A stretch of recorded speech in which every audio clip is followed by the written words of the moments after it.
Maghahanda tayo ng pagkain sa ating baboy par. Ihalo natin yung feeds saka yung top sa palay. Di natin pwede i-pure feeds kay malaki ang feeds karon. Grabe ka mahal.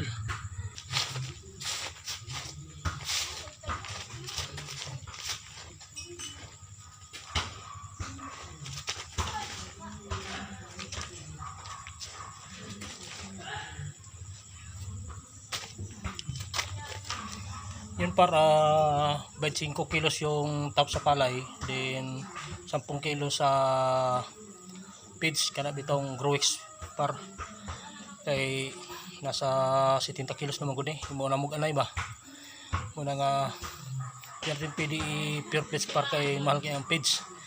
Halo na to sa ang feeds sa kwantap ng palay, 25 kilos sa palay, then 10 kilos sa feeds kanang Growix ang ginamit namin par.